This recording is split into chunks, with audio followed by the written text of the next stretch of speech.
All right. Hi, everyone. Thanks very much to this Alameda debate tonight on the terminal crisis of humanitarianism. My name is Paolo Gerbaudo, and I'm a senior researcher at the Political History, Theory and Geography Department at Complutense University in Madrid. And it is my pleasure to moderate this debate tonight on the very topical and a very urgent, very tragically urgent, I would say, topic, which is the terminal end of humanitarianism.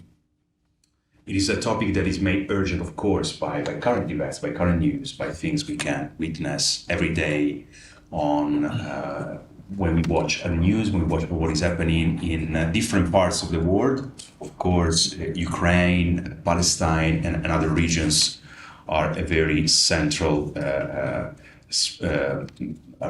places where we are seeing issues that have to do with humanitarianism and with the crisis of humanitarianism. I think, the general impression that many people have, and I think that many people share, is that we come from a period of relative historical calm and relative clarity about certain principles, certain ideas that govern the world and build the impression of some kind of symbolic and political order. And this order is now instead very much in question. This idea of global stability and this idea that there are some principles that are recognized, is something that now is not there anymore in many respects. From Ukraine to the Middle East and many other places around the world, we are confronted again with something very material and very concrete, which is the horror of war. As organized destruction of human life. And we've seen that concretely in the death of tens of thousands of people. But there is something that is equally concerning, and that is the crisis of a certain political and symbolic order that we took for granted, which is also unraveling. And I think, this order can be it has to do with humanitarianism, but it has to do with many other things. It has to do with Western liberalism, like with a certain conception of the world and of international affairs. And I think that really tonight the debate is very much about these two things and their connection, right? The Western liberal order and humanitarianism, whether these two principles are associated in a inextricable way, whether we can reclaim humanitarianism also at a time of a crisis of the Western liberal order. And I think for the purpose of general definition of what we are going to discuss tonight, humanitarianism, I think, can be generally defined as an ideal, as a belief. A belief that I think many people share, at least say in principle, a belief in the kind of superior value of human life, above and beyond any other consideration. It's a belief, of course, that has an historical trajectory, a belief that is not just a sort of an idea, but which goes with certain institutions, with certain practices, with certain organizations. And from the Red Cross to NGOs, international organizations, UN agencies for the protection of children, refugees, and so on and so forth. And again, at face value, I think is an idea that many people share in principle, the idea of the value of human life, the universal value of human life, regardless of your nationality, regardless of your condition. It's also an idea that, as a founder of the Red Cross, affirmed, I think, in a very famous speech, is something that is somehow universal. It is stated in many religions, it is stated in many cultures. But at the same time, and I think this is really crucial to the spirit of this debate, it is an ideal that is contested and that is that raises many contradictions, because it has been associated with many foreign military interventions that have been very much justified by the principle of humanitarianism. It is a principle that has been criticized because of double standards, because of the evidence that often its application was very arbitrary. It was applied in certain regions, certain countries, and not in others. And more specifically, and I think this is a kind of more topical and more kind of timely element of this debate. Now with the events in Gaza, right, and their contrast and contradiction with events in Ukraine and the discourse that is developing around these two events and these two wars, it is now apparent how humanitarianism is often accompanied by hypocritical discourse and double standards. Right? So I think that the questions that we need to discuss here, that we want to discuss here, is really, what is humanitarianism? How has it kind of transformed and evolved through times? Why is in crisis? Why is humanitarianism in crisis? Is it because of the conception of humanitarianism that was wrong to start with, or is it something about the application of humanitarianism? And perhaps the most important question, I think, that is, can humanitarianism be reclaimed? Is humanitarianism something that is inextricably associated with a certain kind of Western order, with a certain kind of Western mentality, or can it become really universal? Can it be transformed into a kind of more diverse project? Can it be associated with a kind of more multipolar globalization? Can the Global South, a country like South Africa and many other countries, reclaim in a different direction the humanitarian project that other countries that have been associated with it before have betrayed somehow? I think this is the kind of general program, right? The very tall order we have tonight. And we're going to discuss these various questions with three very qualified guests to discuss these issues. To my left is Lynch, who is a writer and journalist, the co-founder and editor-in-chief of Balkanist magazine. She lives in Belgrade, but she's from California, and she's an Alameda associate. To my right, Olivia Rutazibwa, who is an assistant professor in human rights and politics at the London School of Economics and Political Science, and senior research fellow at the Johannesburg Institute for Advanced Study. Juliano Fiori, to my far left, topologically, but not necessarily politically, though I'm definitely more centrist than this, is the director of Alameda, who is hosting this event. His current research connects the political economy of crisis, humanist ideology, and the imagination of catastrophe. So I think the topic of tonight's debate is very much his core research topic, I would say. So we will go on until for around kind of 1 hour and a half. Yeah, we will have a bit of a dialogue, a very kind of, interactive dialogue among us. And then, of course, there will be questions from the floor and answers from our guests. And I will actually really start from you, Juliano. And, most of the people on this panel are academics or have some academic background. And usually what academics do when they are trying to handle an issue, when they're trying to deal with an issue, they start from definitions, right? So let's start from definitional, from the point of definition, namely, what is humanitarianism? How can we define humanitarianism? Where does it come from? I think many people have an idea, right? Again, the Enlightenment, universalism, modernity, the Red Cross, right? But perhaps if you can tell us something about that. But more specifically, what is meant today when people talk about humanitarianism? Okay. Well, thanks, Paolo, for that excellent introduction. Thanks for the question. When people talk about humanitarianism today, they most often are speaking about a sort of trans-border emergency response to conflict and disaster. It's a term that invokes an imaginary produced, I'd say, primarily by big emblematic emergency responses. So you can think of the response to the Biafra War, to famine in Ethiopia, etc. And with that, reproduces an idea of a white savior, and in particular, a starving African child. These are the images that we think about in particular when people talk about humanitarianism. Now that's an imaginary that was developed in particular in the aftermath of the crisis of the 1970s, and then beyond the end of the Cold War into the 1990s. But essentially that's a reference to a kind of social practice that is conducted primarily by big multinational NGOs, UN agencies, the Red Cross. And so there's an immediate association there with an elaboration on a Western idea and an expression of Western power. That idea or conception of humanitarianism, institutional humanitarianism, has an official history. And that official history usually starts with the founding of the Red Cross.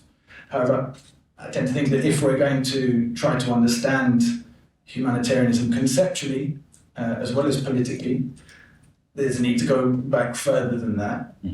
And there's a need also to probably distinguish, if we're engaging in something like a conceptual history of humanitarianism, distinguish between certainly at least the Anglophone and the Francophone conceptualizations. So as a term, humanitarianism, or humanitarian rather, was first used probably in the second half of the 18th century, in the latter part of the 18th century.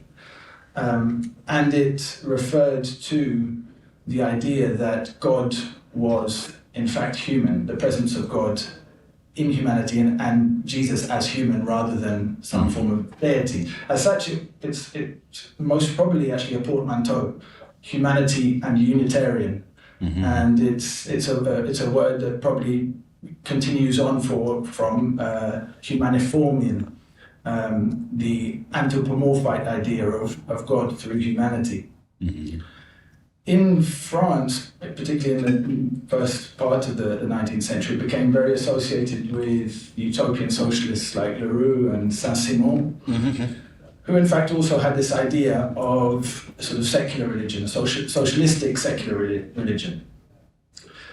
Auguste Comte then, who worked closely with Saint-Simon for a period, is probably the person who did most to define humanitarianism or humanity more generally in secular religious terms in the 19th century through his positive philosophy and the idea that there was a need to move on from metaphysical forms of knowledge to positive scientific forms of knowledge that would not just reflect humanity as such, but would also further the cause of humanity, would lead to its progressive expansion.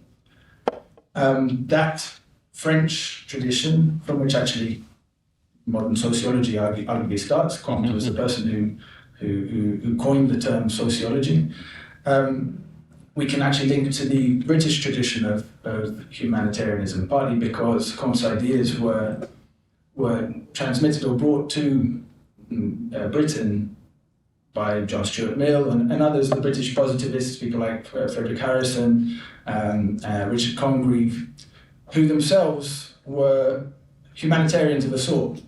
So Frederick Harrison, for example, was a member of the Humanitarian League, one of the ethical societies in the latter part of the 19th century. It was led by somebody called Henry Salt.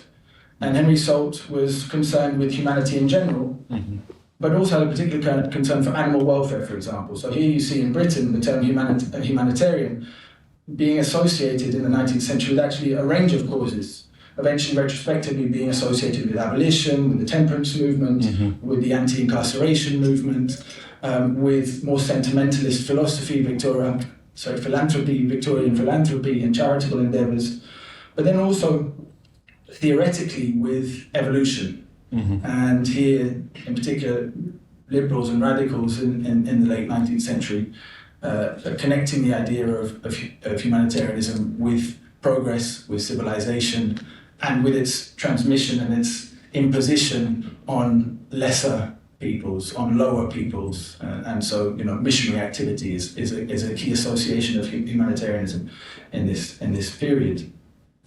I think the most important thing to bear in mind there is that humanitarianism, whether it's defined as a sort of sentimentalist practice in response to, for example, the Boer War, someone like Emily Hobhouse, who worked in the concentration camps in South Africa, or defined by her brother Leonard Hobhouse as something more expansive as a sort of the height of a process of moral evolution.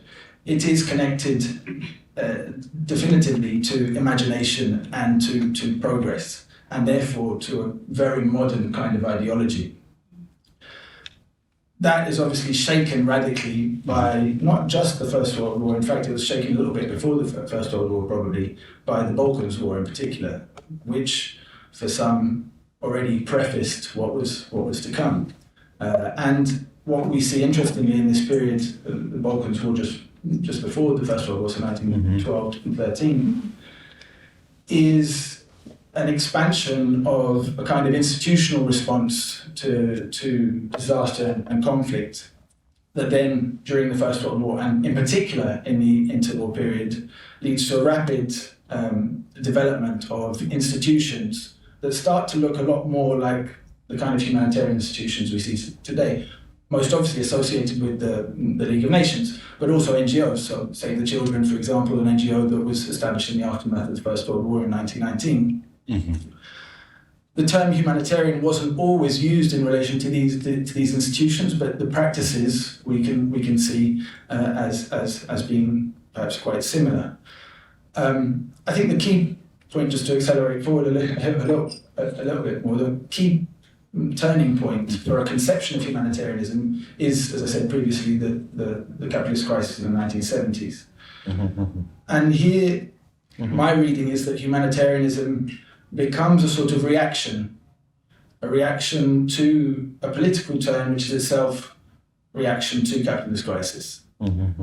Humanitarianism becomes a sort of moral idealism after ideology, after revolution, after utopia.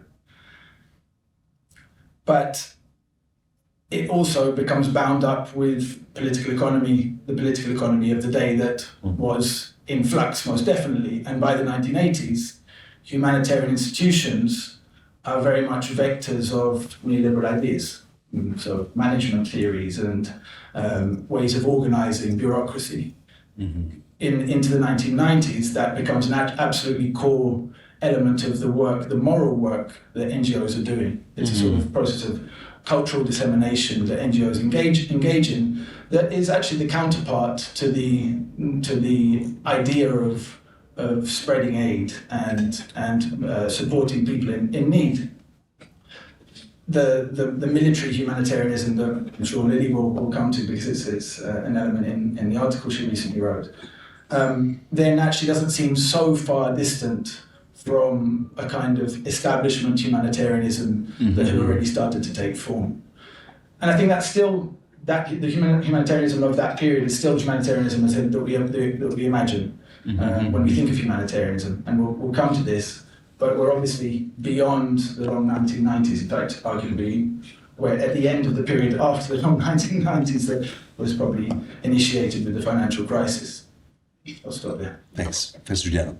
So flash forward to Lily. It was very useful, I think, conceptually, this reconstruction of the history and definition of humanitarianism and how it evolved. And I think that it's very interesting that in the 70s was kind of a crucial turning point for its transformation. And now to Lily, in a recent article commissioned by Alameda and published by the New Statesman, you argue that humanitarianism is dead.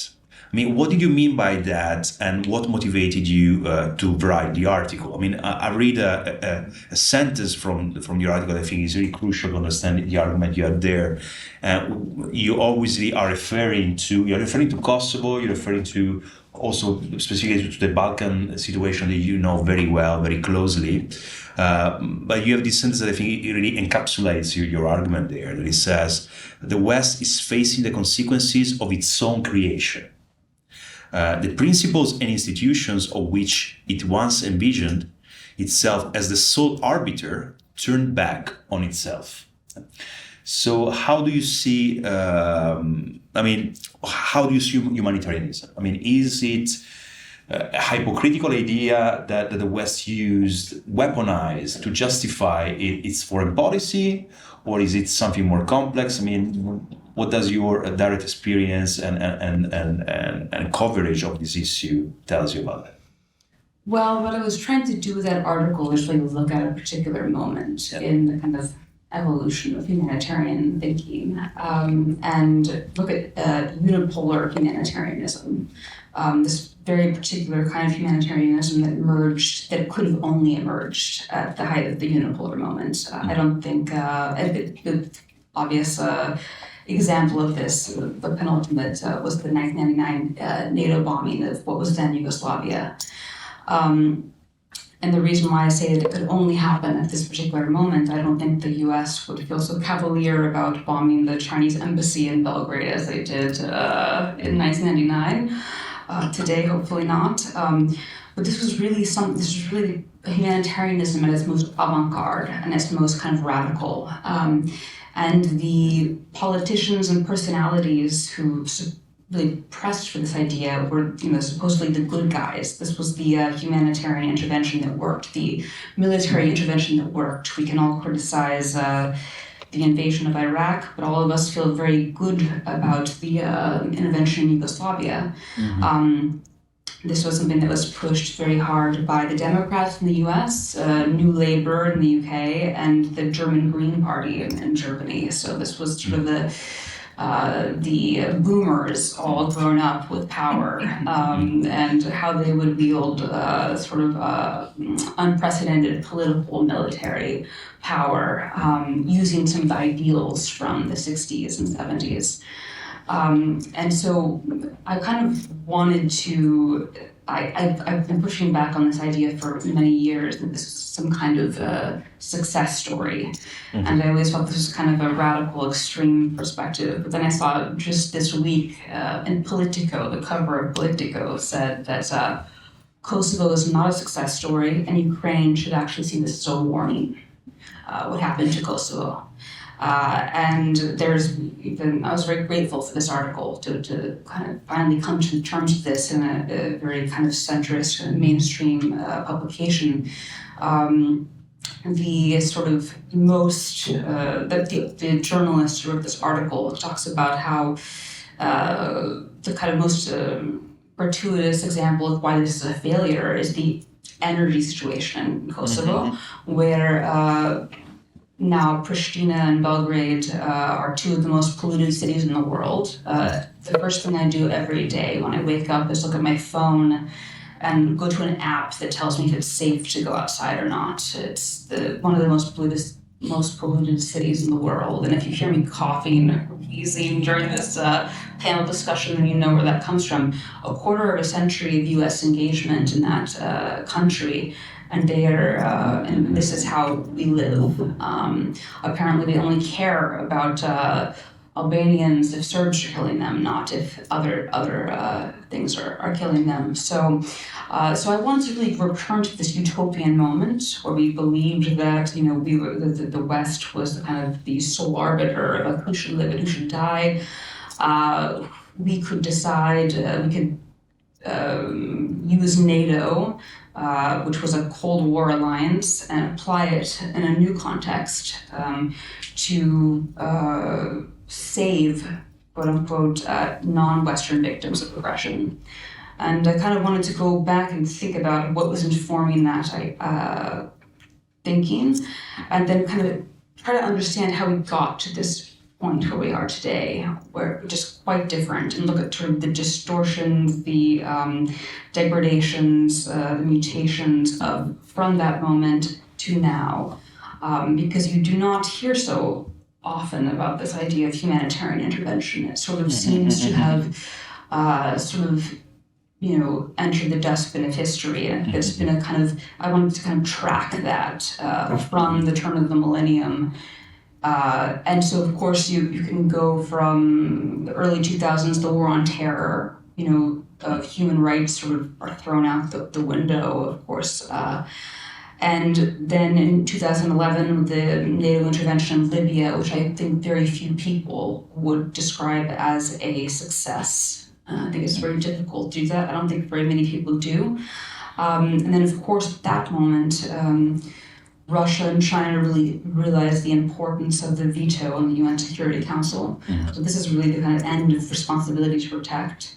And now I'm kind of arguing in the past year or two, we've really seen an acceleration of non-Western countries, in particular even and including and especially sort of enemies of the West, like Russia, using the rhetoric, principles of humanitarian intervention that were born out of 1999 of the NATO intervention in Yugoslavia against the West and against the West's allies.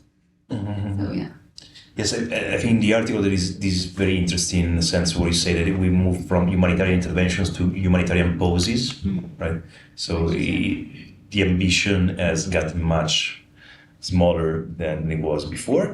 So now we move to Olivia. In 2019, you published an article on libertarian humanitarianism where you were, I think, very much reflecting also on your kind of personal trajectory, reflecting on this notion and on its contradictions. And what do you think about, how would you say that you still agree with yourself, say, in 2019, and your kind of criticism on liberal humanitarianism and its kind of Western and kind of colonial underpinnings? To what extent do events since then, in a way, make your diagnosis even starker than it was back then? Yeah, thank you so much. The context there, and all credit to Juliano, because very few people get me to write when I'm not ready to write. Wrote that both article and chapter out of me. And the discussion that we were having was, there seemed to be a discourse around the end of the liberal order, right? And everybody felt like this might be a dangerous moment or what's going to happen, and from a very post-anti and decolonial perspective, I was like, and as a title also, what's there to mourn? And it was not in a gleeful way, but I was like, we are glossing over a lot of hyperbolic understandings of what is enlightenment or the liberal ideas, the liberal order, as if it had brought positive things to the majority of this planet, and to my reading, it hadn't, right? So when somebody tells me it's the end of the liberal order, I'm not going to throw a party, but I'm also like, it's not a crisis for me necessarily. Like, it can be an opportunity. It's not automatic, right? It's like Brexit, or like the Lexit argument, thinking like, if we get rid of the EU, we can become like super leftist. It's not automatic. It's not going to happen that way.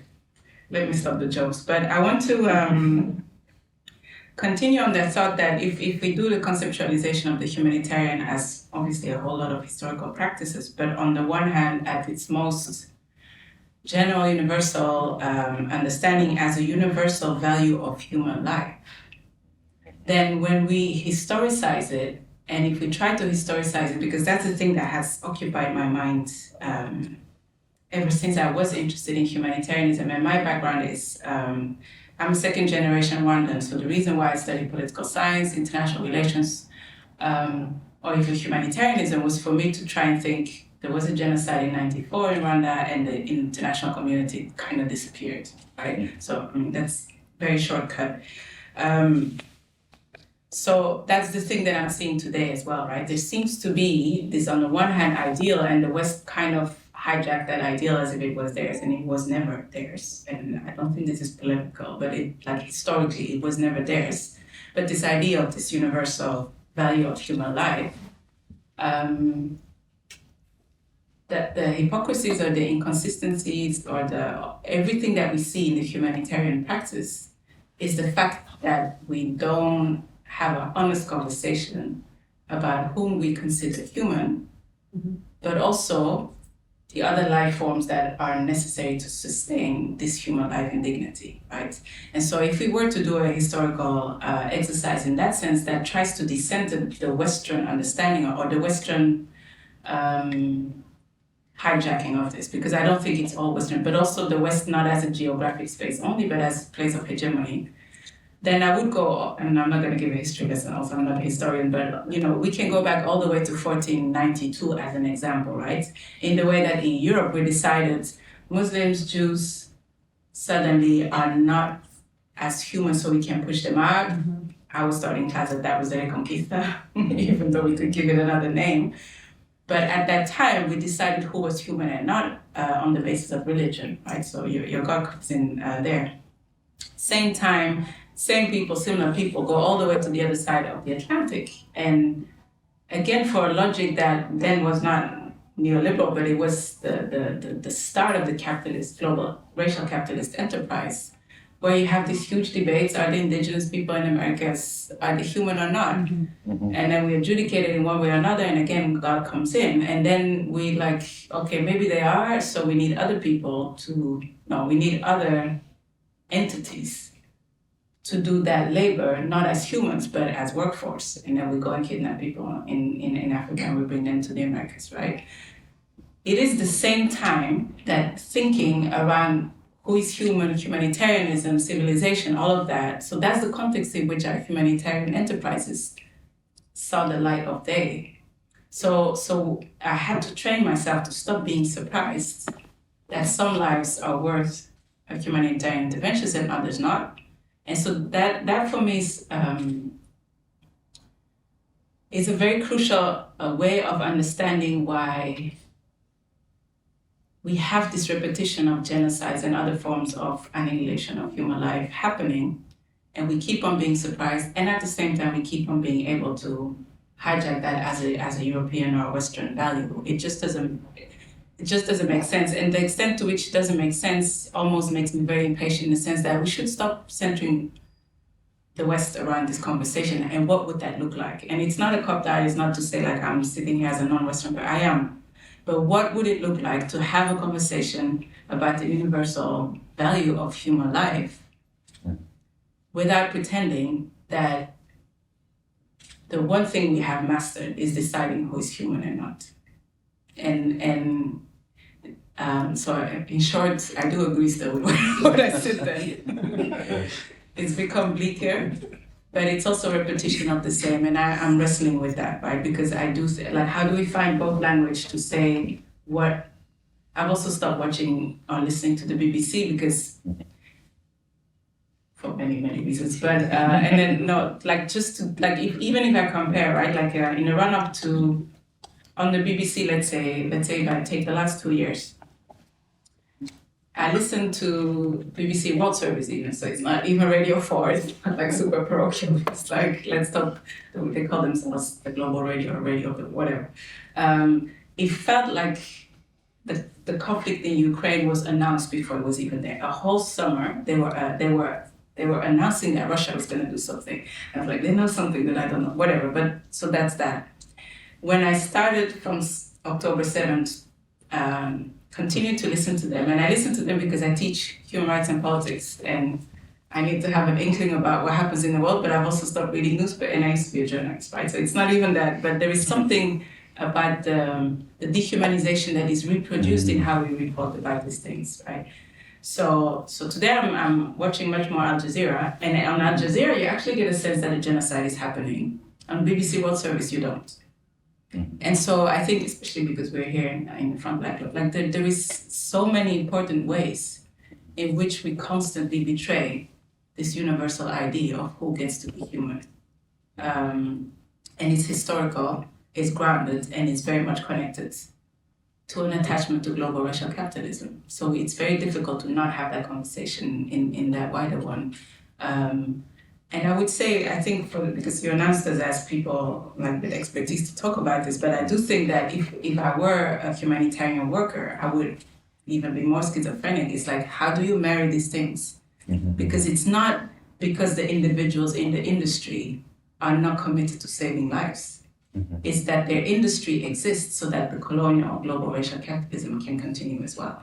And how do you, I don't know how to, that's why I'm an academic, but how do you navigate that? And I think, so that's where I'm sitting today. It's a lot of rage and a lot of all of that, but we have to stop being surprised that the West is not showing up because it was not designed to. But how do we translate that in something more actionable than just saying everything is shit? Yeah. Yeah, I think that leads nicely to the next question, which is to Juliano. And Juliano, you edited a book on humanitarianism in 2021, right? Where you very much argued that the liberal order had come to an end, and that was also leading to the death of humanitarianism. So you very much associated the two things together. but perhaps I'm at least starting to wonder, to what extent is that association so tight between them? Is it something that can be reclaimed? But before anything else, tell us about how you see the connection between these two deaths, these two terminal crises, the one of the Western liberal order and of humanitarianism. I think I would actually probably refrain from using the term death when I'm speaking about humanitarianism in general, not when I'm speaking about a specific humanitarianism like it has been. And in that book, in fact, we were interested in interrogating those ideas, not actually affirming that liberal order is done or that humanitarianism is dead. We were one of the motivating factors for producing that book together with the colleagues who also edited it was to respond to a growing body of very angsty writing about liberal decline. A veritable lamentography That's nice. on liberalism, whose primary exponents included Anne Applebaum, Edward Luce, Francis Fukuyama, Yashka Munk, these characters. And there was a sense that this self-flagellation a lot of the time, because they were saying, look, we've got it a little bit wrong here with liberalism in its post-Cold War formulation, but we do need to go back to what we were originally thinking anyway. And that opened the door for critics of liberalism, particularly conservative critics, people like Patrick Deneen, to say, in fact, yes, liberalism is done, and now we've got a new era of something different, actually, possibly much quite a lot worse. So it was to engage with that critically, but of course, to engage with that, you have the problem of definition to start with, and liberal order is a famously difficult thing to conceptualize and to define. In fact, if you look at an engram on Google, you put in liberal order or liberal international order, you'll see that references to that term spike at exactly the time in which the exponents of this lamentography think that it's in crisis. So, of course, there were people that referred to liberal order prior to that. But the way we dealt with this concept of liberal order in the book was to treat it at face value. So rather than to affirm, yes, this thing did really exist, yes, this liberal order was constructed through exclusively liberal means or whatever liberal means might be, it was to say this is an object of the imagination of liberals, including, in fact, post-liberals or critics of contemporary liberalism, as well as being something like a dynamic normative construct, right? So through which or in which the deployment of liberal ideas about freedom and equality, etc., can be used to exercise authority and build institutions and to govern. So historicizing that, there are people who would say that that's something of the post-Cold War era. Some would say this is actually something that emerged in the aftermath of the Second World War and the building of UN institutions. Some would say it's to do more with what happened after the First World War, and in particular, I suppose, the rise of the US, becoming a creditor to Britain, for example, for the first time. Whichever periodization you use, it seems that liberal order is inextricably linked to the American century and the US hegemony. And so when trying to connect that to the history of humanitarianism, it's to understand at what point did the humanitarianism that we understand as being what it is today emerge connected to that system of governing and that system of ordering. And in particular, it's around the same time as human rights as a regime came about, so in the late 1970s, really. That's when it's embraced as a discourse of US empire. In that book, I wrote a chapter on humanitarianism. Well, it wasn't just on humanitarianism, it was on melancholia, in which I was suggesting that humanitarianism as a reaction, or the expansion of a humanitarian imagination, occurred, as I said previously, in the aftermath of the death of revolution, or the end of revolution, the end of ideology, the end of utopia. But in fact, and this is, I suppose, to draw on an idea of legal historian Samuel Moyn, that it was the last utopia. Samuel Moyn refers to human rights as the last utopia. Actually, I see human rights being encompassed by humanitarianism in its broader sense. And that I elaborate on that idea to say that humanitarianism became, in fact, something like a negative utopia. It was the last utopia because it negated all previous utopias. Once utopia itself was seen to be dangerous, humanitarianism as a maintenance and a totalization of the present, that is the status quo, but in which people could be progressively included, became a way of still idealizing when there was no more future. And so in developing that idea, I actually am not referring exclusively to humanitarianism as social practice, humanitarianism as emergency response. In fact, I use the term society of the humanitarian minimum, in which, and I do that specifically to think about the ways in which humanitarianism is structuring within neoliberalism, in which it forms not just part of a mechanism of legitimization, but it's central to the moral economy of neoliberalism. And my argument eventually then is that this humanitarian utopia did, in fact, was questioned and then was in crisis, came to an end with the movements after the financial crisis, the insurgencies, which at one point seemed to veer to the left and then quite clearly veered a lot of the time to the right. And the target of a lot of the vitriol of the new right, ethno-nationalist movements in particular, was some form of humanitarianism. It was this utopia of inclusion within the present. And this is partly to do with an idea which is central, I think, to the new right, which is that there is no longer enough capitalism to go around, and so we embrace the idea of a war of all against all. And if you embrace the idea of a war of all against all, well, some people have to be excluded, so there's no more universal value of human life. This actually does connect to the enterprise of humanitarianism, let's say. That is, the agencies, the institutions that conducted the social practice of humanitarianism as emergency response. And I don't think we can limit this enterprise to the militarized form of humanitarianism and the responsibility to protect, but you can't take them as entirely separate either. And in fact, tracking the story that Lily tracks, you can see how institutionalization of humanitarian discourse, particularly at the UN, matches a decline in the practice of certain humanitarian interventions. So if we look at the responsibility to protect, for example, it was invoked without that terminology for Costa d'Ivoire. In fact, before that, for interventions in Somalia and in Kuwait.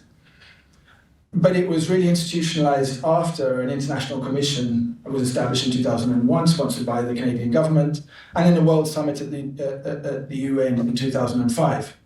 From 2006 to 2009, there were 4 references to the responsibility to protect in UN Security Council resolutions.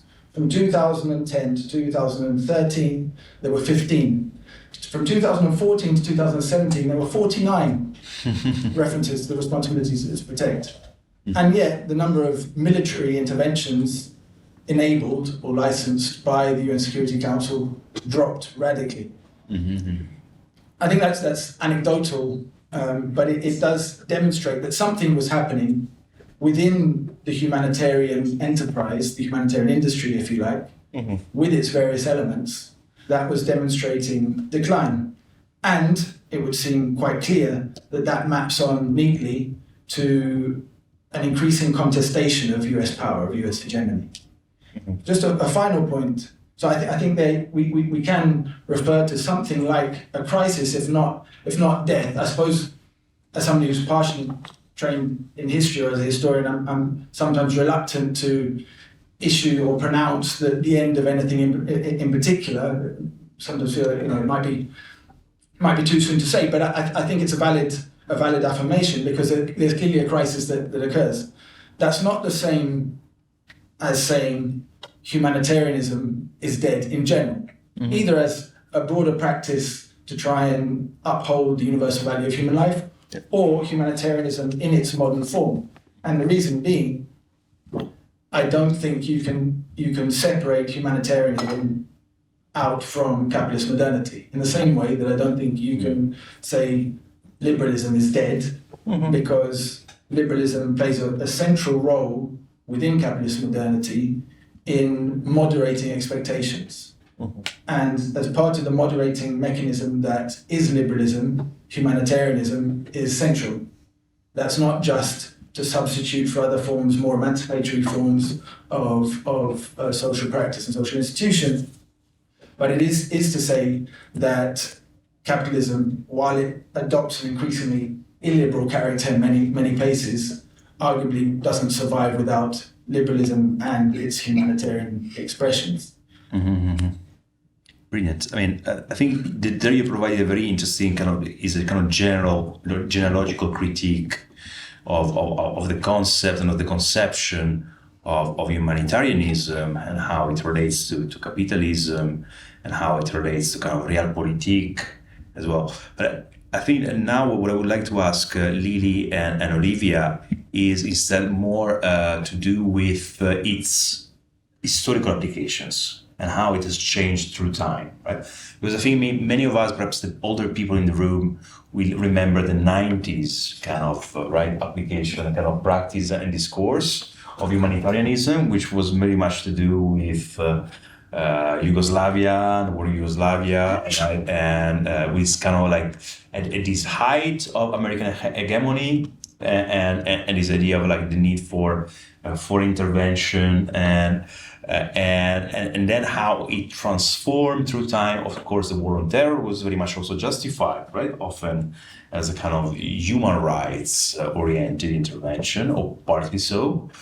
But now, of course, we have two very different cases. I mean, we have the Ukraine war on the one hand, where Western support for Ukraine has often been argued in terms of, support for human rights against the violation of human rights by Putin and so on and so forth. And on the other hand, we have Gaza, right, where when instead it seems as if it looks as if human rights in that context for a significant part of the political spectrum somehow can be bracketed. So I would like you, first Lily, then Olivia, to really try to discuss how humanitarianism has changed. How it differs from one case to another across those cases. Well, I would say that in some ways it's changed, in some ways it hasn't. And the fundamental assumptions underlying them haven't changed. To return to these parallels with Kosovo, even Politico was saying that we use this rhetoric of humanitarian intervention, but what happened afterwards was that U.S.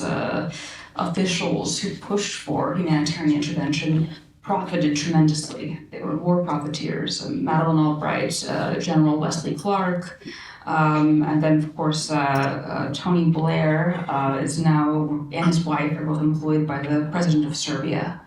And so what they were saying in Politico was that you hear this rhetoric of human rights, but at the same time there was these private interests. And I'm seeing this kind of parallel in Ukraine today, where you see the American people being asked to be investors in Ukrainian democracy, where you see increasingly these pitches to Congress and in general to the American public about how we will profit from this war. We will somehow financially benefit. It will create new jobs. So I think that the fundamental assumptions are remain the same from the 90s to today. Maybe there's recognition that we are no longer without any competitors in the world, but I think that there's much that remains the same.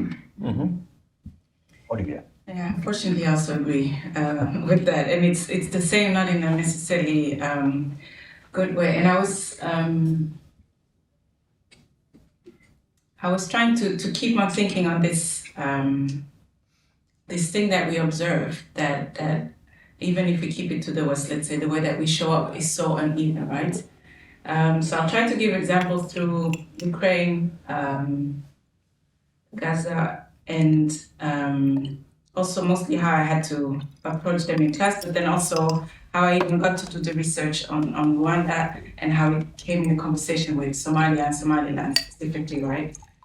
And I think, before I lose the train of thought, my invitation would be for us to, it's not about rejecting the West, but it's about, as Juliano was saying, the fact that the idea of the ideal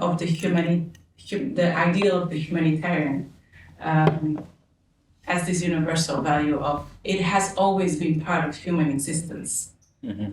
So we are not wedded necessarily to just this Western either interpretation, hijacking, or even praxis of it, right? And again, not a history lesson, but if we think of the height of the Enlightenment, whatever, we might have the American Revolution and the French Revolution popping up, but if people study, it's okay, if people engage in the way that in our historiography often we are not invited to engage with the Haitian Revolution, is that even if we look at the constitution there, how people were forced after enslavement and the colonial plantation enterprise there to redefine who is human. They used to label black, noir, but it included the Polish people that were on their side in fighting it, just as an example, right? And today we see South Africa show up in a particular way and everybody's surprised, but there's logics to that. So that I think that would be, and it doesn't maybe seem too connected to what I'm gonna say, but it's that I think we have enough information and access to dig more deeply into all the alternative, and not because they're perfect, but just those that have not been at the forefront of how we imagine humanitarianism to be.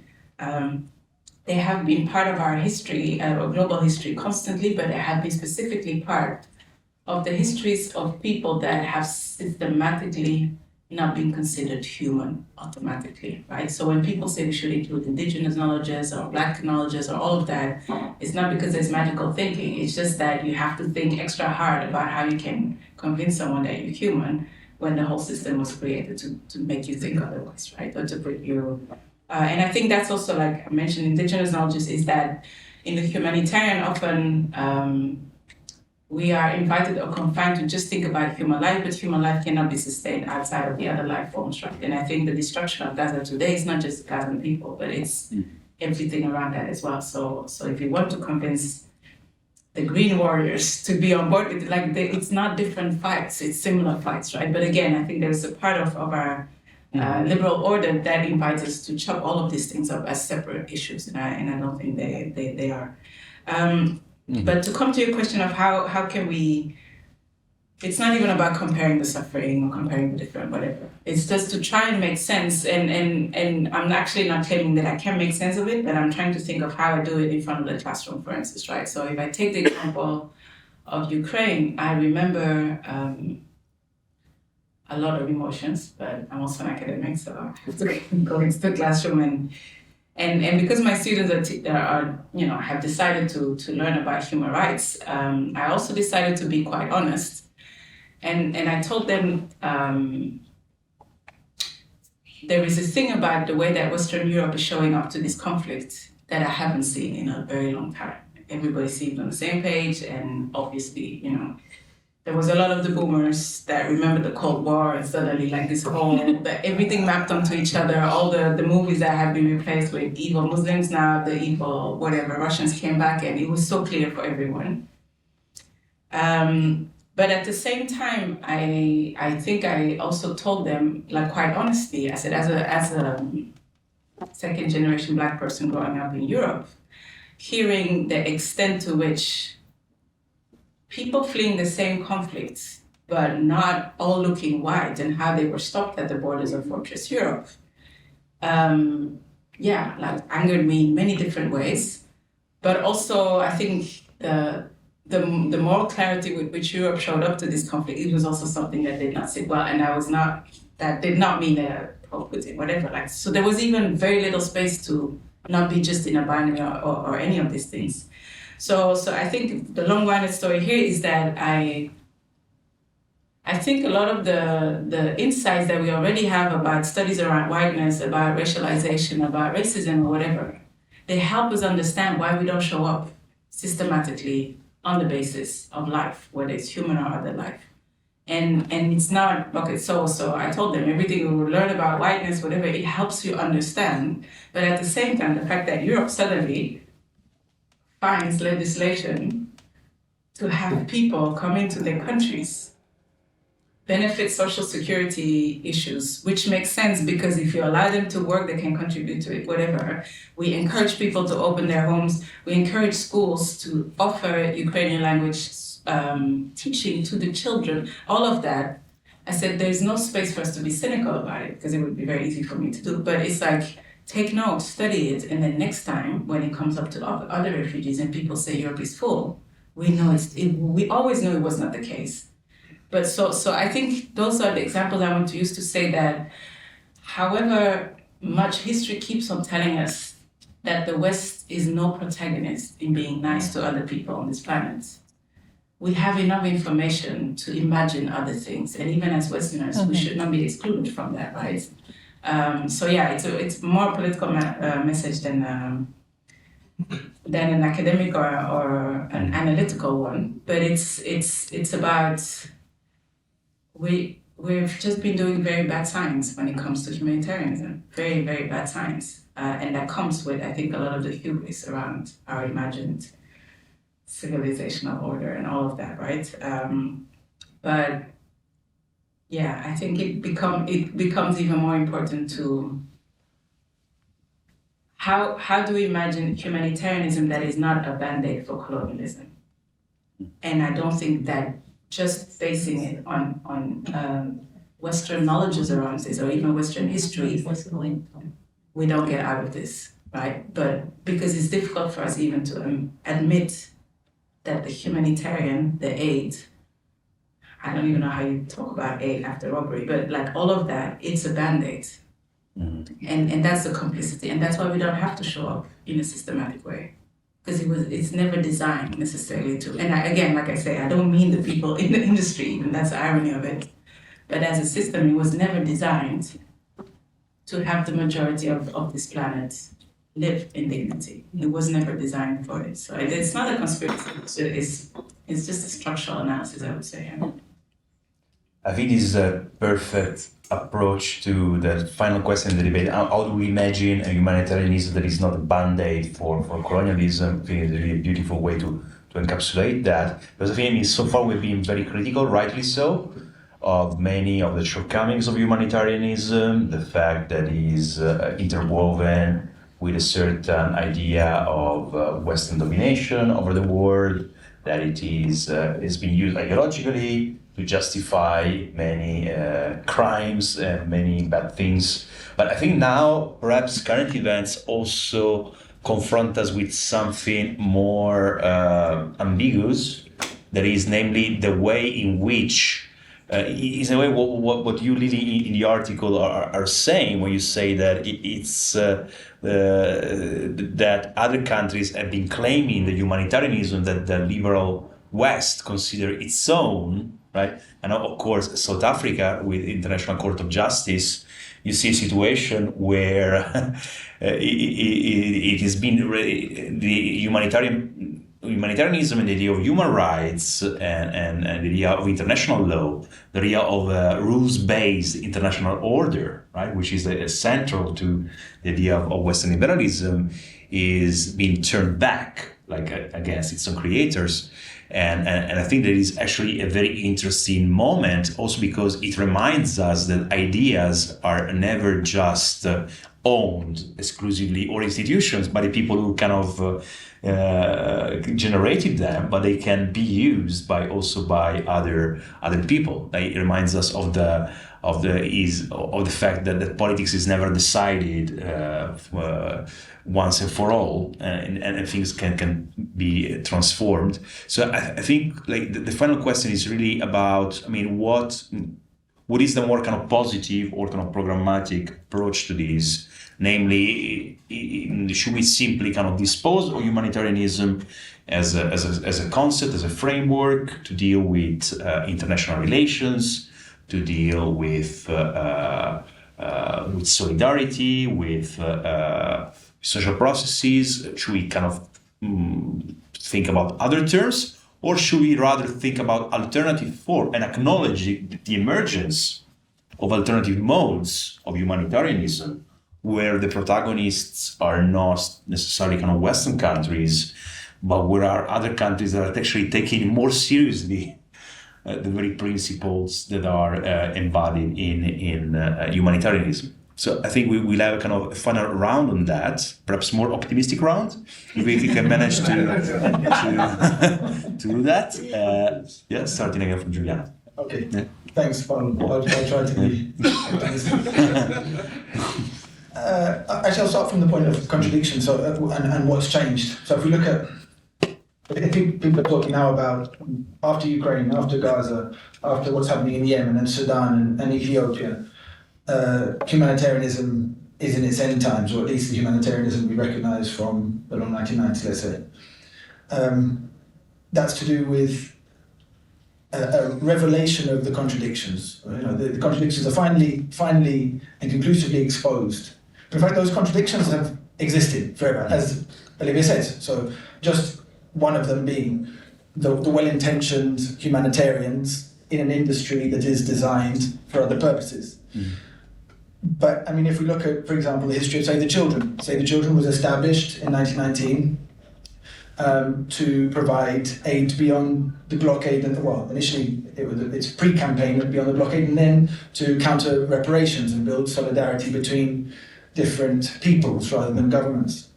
In the Second World War, it didn't operate behind enemy lines, and that was because of institutional prerogatives. And those are always at play, and people know they're at play. There's another very clear, more recent contradiction: the US pushing for something like the ICC. The US not only doesn't sign up to the ICC, the US has something like an invasion clause, which means that if any of its people are taken to the ICC, it can use military force to withdraw them from the ICC. The difference now is not just in the brutality and the brazen character of the way in which these contradictions play out. It's that there's no attempt to obscure them. Or at least it might not be a willingness, there's no possibility or capacity to obscure them. And that's because perhaps there are contestations from Russia and China who are using humanitarian rhetoric to further their own interests, etc. But it's also because the US is also contributing to fragmentation. Its only way out of the plight which it's in to protect US empire and hegemony is to radicalize the process of fragmentation.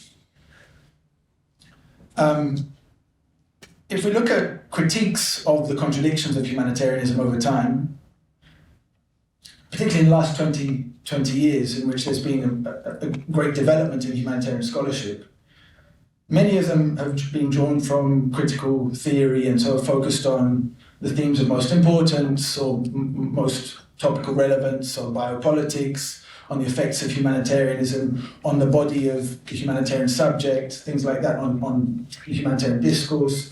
But there has also been some significant work on the political economy of humanitarianism. And if we take some of the more polemic critiques, more recently, for example, in relation to what happens after Gaza and Ukraine, they often start by posing the problem as being one of political economy and going back to a discussion about behavior, about prejudice. I take an example of a good polemic article by Joshua Craze recently, in which he discusses humanitarianism and the need for it to end.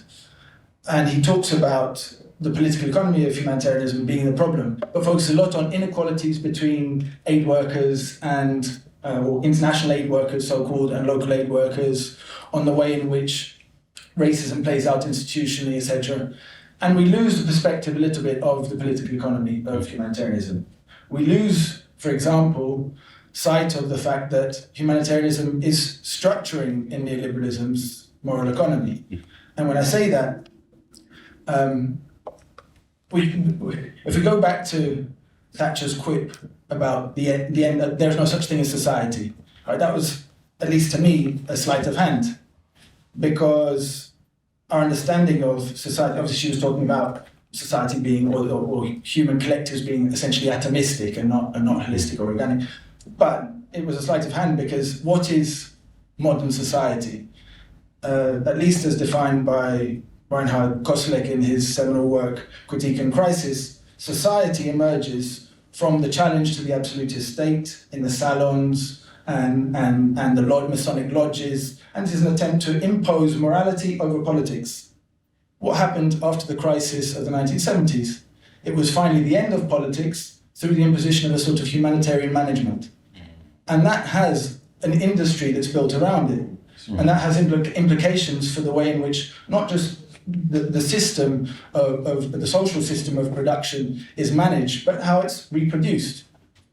And so from that, to get to your question, I think we can extract an idea of a kind of humanitarianism which actually is valid. And here I challenge including left critiques of liberalism that want to just abolish it in the sense of just destroy it, thinking, in fact, it's necessary to transcend it, transcend liberalism, by understanding what are the humanitarian values that we can and we should uphold.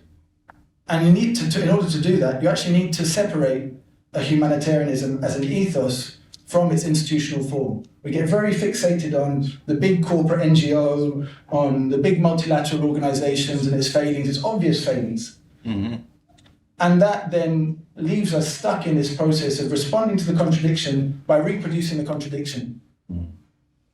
And so there's a need to actually take a step back and think, what are the political alliances that a form of humanitarian, or just call it humanist, or something to do with humans and nature that is less destructive.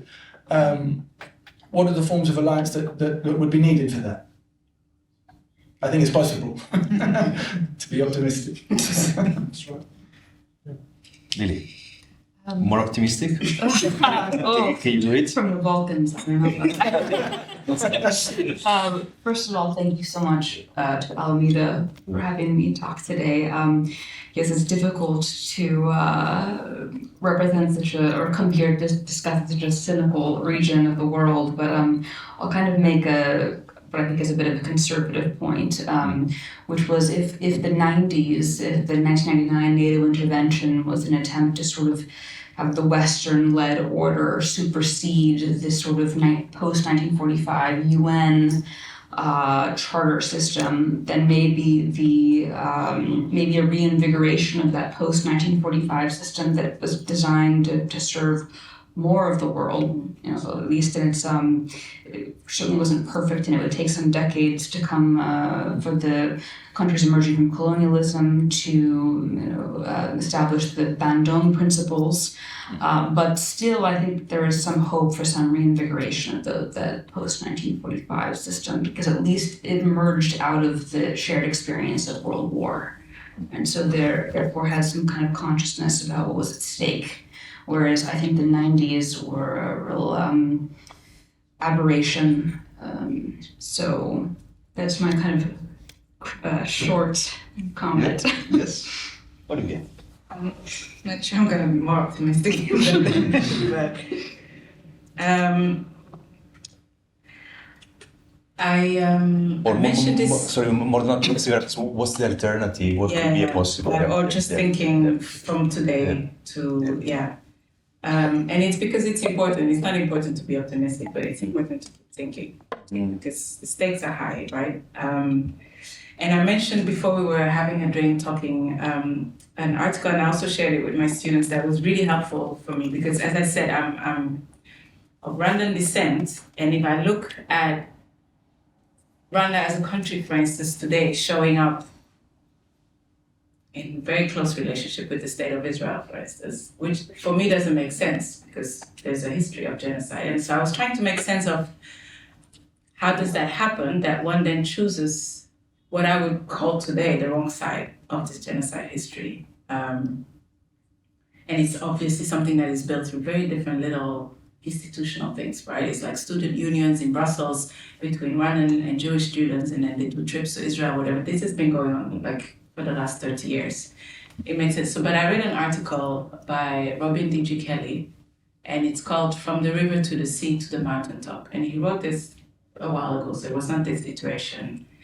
And I'm mentioning it because I also have colleagues who were in trouble by just tweeting or saying from the river to the sea, right? Like we know the context.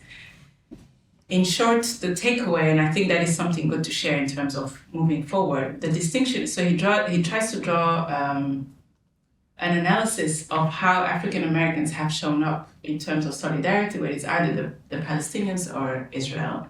And the distinction that is often made between Martin Luther King and Malcolm X, right? So all of that, but the crux of the argument that really struck me, I think he's like, solidarity is not about sharing a history of violence or misery. It's about sharing a vision for the way forward, right? And so that's why for me, for myself, as a Rwandan today, whatever the government or the official stance, is that it has always been almost automatic for me to understand that the lessons learned from a genocide makes that there is no way that we cannot read what the Palestinians are going through as settler colonialism and genocide today, right? And it's not even about just taking political sides, but it's about what is the type of future that you have in mind when it comes to trying to think forward. So that's my first thing. And I think it leads into a point I wanted to make about how we teach humanitarianism. One of its qualities that is often celebrated is the fact that it's supposedly neutral. And because it's neutrality, it allows us to enter and give food and shelter and all of that. And I think that is a lie that we also need to investigate. Because today it's that type of neutrality that allows a country like the US to supply all types of support, also the very concrete weapon support to Israel, and have no problem, or the only thing they can actually say in the Europeans are very close seconds. The only thing they seem to agree on is that they want a humanitarian corridor, and it was the same in Rwanda as well, right? Like you have the French who are literally arming those that are committing the genocide, but they can also be the protagonist of Operation Turquoise to let the... So I think the lie, that's what I meant with the Band-Aid as well, right? That's the most crude form of the Band-Aid, is that invoking the humanitarian is the thing that allows them still to show up as powerful players in a thing that is so morally bankrupt that nobody should give a microphone to any American or European at this moment, honestly, like to put it very, like we shouldn't. So that would be the thing that I think like we have to repoliticize, we have to also really think about what is the shared vision, and let's agree or disagree on the vision, that's fine. But let's not pretend that there is this neutral, apolitical place in which we can discuss human life and dignity, because it's clearly deeply political. And then maybe it's also a good invitation, and I take it, Juliano, to be specific about what we want to abolish. But I think that the language of abolition can be useful, right? And so for me, for instance, the language of aid or assistance, when you are a party in the destruction, it should go. But it's an invitation to say, how will you engage in an ethical way that is useful, right? Like so that you get a type of accountability that is more important. So I would want to end on that. I think we, as an invitation, we need to, rather than abolish this more theoretical, conceptual idea of universal value of human life, we need to proliferate the various modalities that it can come to us. So rather than abolish it, I would say, let's really reject or abolish the idea that this is in any way Western or European. It has never been. It's part of all of humankind. So if there is a labor that we need to do, it's really to excavate all the different ways of showing up as human and other on this planet that we have silenced through colonial practices, right?